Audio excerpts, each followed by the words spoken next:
Roman Reigns has had a tenuous relationship with the fans at best. Now, one pivotal point that many point to is his 2015 Royal Rumble win, as they claim that this is the exact moment that the fans turned on him. But is this true? Well, that's the topic of this episode, because today, Dave knows the Roman Reigns Royal Rumble debate.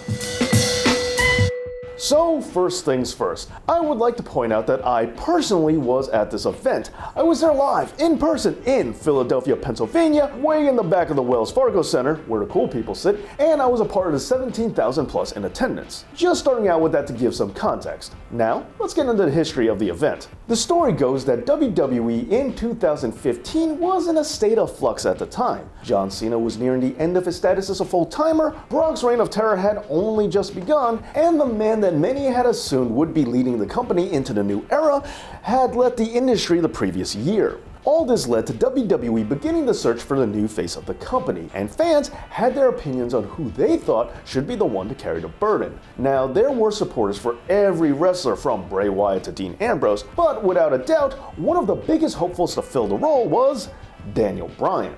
Now, D-Bry had several things going for him. One, for some who wanted CM Punk as the new face of WWE, Daniel Bryan was seen as the inheritor to his fellow ROH alum's throne now that he was gone. And second, Daniel Bryan was the man who walked away from WrestleMania 30 victorious in the main event just a year prior. And with Bryan having to drop that title that he won at Mania due to injury, many were expecting him to get the chance to reclaim the title that he never lost. And the way many fans saw it, winning the Royal Rumble was the perfect opportunity to start getting that ball rolling. Especially since many felt that he was robbed the previous year, where he didn't even get a chance to compete in the Rumble, as he just had a one-on-one match against Bray Wyatt instead.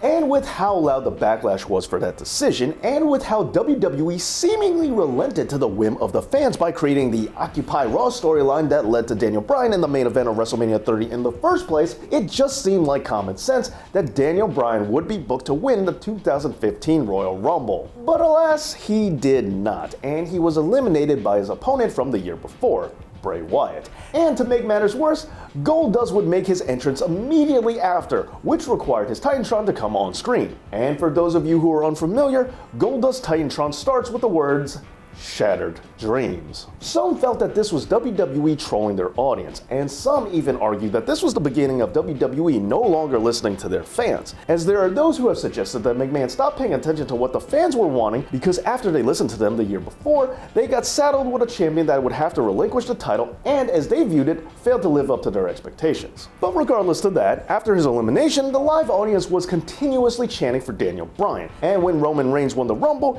he was met with a chorus of boos, even with his famed cousin The Rock standing alongside in the ring to congratulate him. Now, the hypothesis here states that fans were just so irate that Daniel Bryan was eliminated that they were going to reject anyone who won the Rumble who wasn't D-Bry.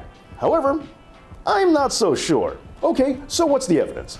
Well, one argument backing up this hypothesis is that if you go back and watch the Raws leading up to the event, you'll notice that Roman is getting cheered, even during the Go Home episode of Monday Night Raw before the Rumble. And he also gets a pop during the SmackDown before the Rumble too. So what could possibly have happened between SmackDown and his entrance as number 19 on that fateful Sunday to create such a huge shift in how the fans would view Roman for the next several years? I mean, it has to be Daniel Bryan, right?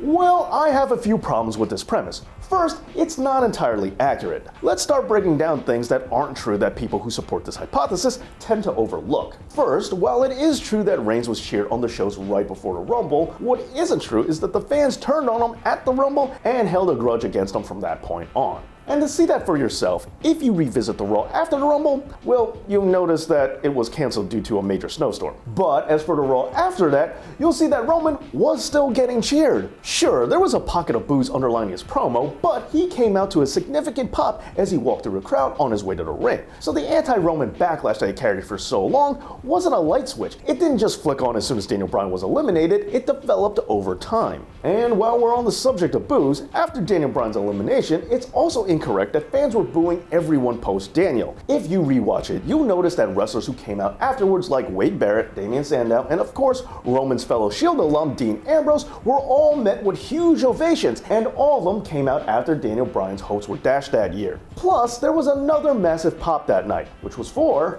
The Rock.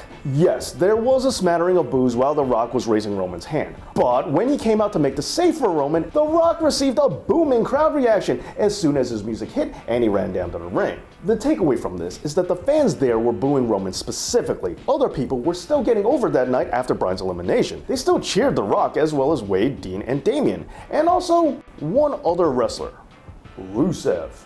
Just to remind you, the Bulgarian Brute was laid out on the mat towards the end of the match, but was not yet eliminated. And once things started boiling down to Roman being the new Royal Rumble winner, chants of "We want Rusev" were echoing throughout the arena. And remember, I can vouch for this since I was there in person myself. So now I ask you, if the fans were going to reject just anyone who won the Rumble other than their precious Daniel Bryan, then why were they actively cheering for Rusev to win it? And why were they cheering for other wrestlers? It's because, again, the fans there that night had a problem with Roman Reigns in particular. But in case you were still wondering, what could have changed after Raw and SmackDown leading up to the Rumble that caused this animosity? Well, I say it's not Daniel Bryan. I say it's the location. The live Raws before and after the Royal Rumble were held in Dallas, Texas and Denver, Colorado. Far away cities that have a different reputation than Philly when it comes to their wrestling fans. Because the city of brotherly love is well known for having very harsh critics when it comes to professional wrestling, as you would expect from the home of ECW. Philadelphia, like New York and Chicago, can be a hard place to get over in, as their fans are very, very vocal about letting you know when they don't like you. And on top of that, cities like these also tend to judge wrestlers to a much higher standard. Not to mention that when it comes to booing a prime wrestler, Philly tends to also be ahead of the curve. At this point, cynical smarks were already growing resentful of Reigns, and if Raw or SmackDown was held in one of these rough wrestling cities leading up to the pay-per-view, I'm sure the reaction would have been the same as it was in Philly that night. Especially since even before the breakup, many fans were already beginning to groan that Roman was going to be the one that Vince would catapult to the top. Overall, I understand that some people feel the need to reduce things down to one simple answer, and saying that Daniel Bryan losing is the sole reason for anti-Roman hysteria is an effortless thing to do. But as I have stated numerous times on this channel,